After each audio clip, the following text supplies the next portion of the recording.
आप सभी प्रभु प्रेमियों को मेरा प्यार भरा राधे राधे। इस वीडियो में हम चर्चा करेंगे एकादशी के विषय में। एकादशी 4 अप्रैल को है या 5 अप्रैल को है? इस एकादशी का नाम क्या है, इसका महत्व क्या है, इस विषय में हम विशेष तौर पर चर्चा करेंगे। तो आप लोग सभी इस एकादशी की कथा को भी ध्यान से सुनेंगे। एकादशी का नाम है पाप मोचनी एकादशी। जैसा कि इसके नाम से ही ये पता चलता है कि जो भी इस एकादशी का व्रत करता है उसके बड़े से बड़े पापों का नाश हो जाता है। चैत्र मास की कृष्ण पक्ष की जो एकादशी है उसे पाप मोचनी एकादशी कहते हैं। धर्मराज ने भगवान श्री कृष्ण से इसके विषय में प्रश्न किया कि चैत्र मास की कृष्ण पक्ष की एकादशी को क्या कहते हैं और इस व्रत को इसका लाभ क्या है। तो भगवान श्री कृष्ण कहते हैं यही प्रश्न जो तुम हमसे कर रहे हो, यही प्रश्न देवर्षि नारद ने ब्रह्मा जी से किया था। तब ब्रह्मा जी ने कहा था, हे नारद, ये जो पाप मोचनी एकादशी है ये बड़े बड़े पापों का नाश करने वाली है। बड़े बड़े साप भी इससे मुक्त हो जाते हैं। इस एकादशी का व्रत चैत्र मास की कृष्ण पक्ष की एकादशी जिसे पाप मोचनी एकादशी कहते हैं, हम तुम्हें एक कथा सुनाते, ध्यान से सुनो।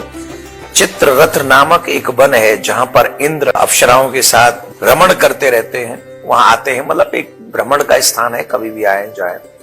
तो वहीं पर एक ऋषि थे जिनका नाम था मेधावी। वो तपस्या कर रहे थे और इंद्र का तो स्वभाव है कि वो किसी की तपस्या देख के प्रसन्न नहीं होता, वो डरता है। तो इंद्र ने एक मंजू घोषा नाम की एक अप्सरा को उनकी समाधि भंग करने के लिए भेजा। तो वो युवा थे ऋषि उस समय, मेधावी ऋषि बड़े युवा थे। और ऋषि ने जब उनके हाव भाव को देखा, भाव भंगिमाओं को देखा, अप्सरा थी तो सुंदर ही होगी, इतनी सुंदर थी। और मन एकाग्र नहीं रख सके ऋषि और उस अप्सरा में उनका ध्यान गया। तो उनसे बात करने के लिए चर्चा, वो तो आई इसी के लिए थी। तो 97 साल तक उस अप्सरा के साथ में रहे। और एक दिन उस अप्सरा ने कहा कि अब आप हमें अनुमति दें, अब हमको जाना है। तब उन्हें अचानक से याद आया, करे राम राम राम, ये तो इसने हमारे साथ बड़ा बुरा किया, हमारी तपस्या भंग कर दी, हमारा ब्रह्मचर्य भंग कर दिया और इसके रूप लावण्य में हमको मोहित हो गए। इस सब की जिम्मेदारी ये है, ये जानबूझ के आई, प्लानिंग के संग आई।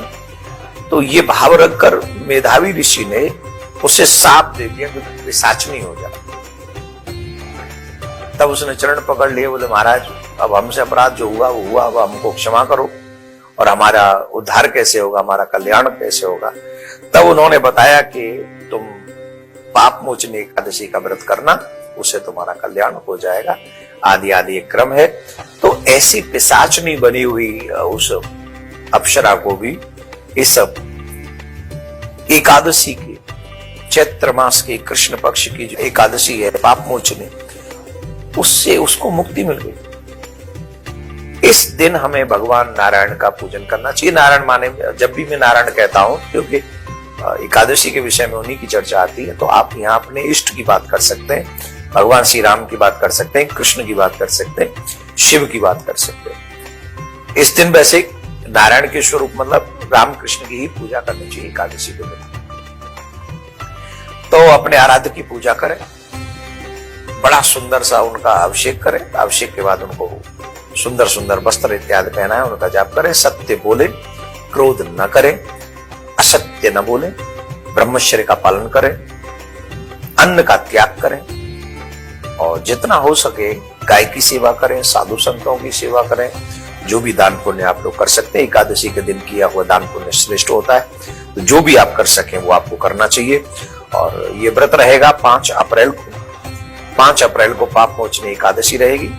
और इसका जो पारायण का समय है वो भी ध्यान से सुन लें। पारायण का समय 6 तारीख को रहेगा और वो समय रहेगा 6:18 से 7:20 तक। तो आप पारायण इस समय कर सकते हैं।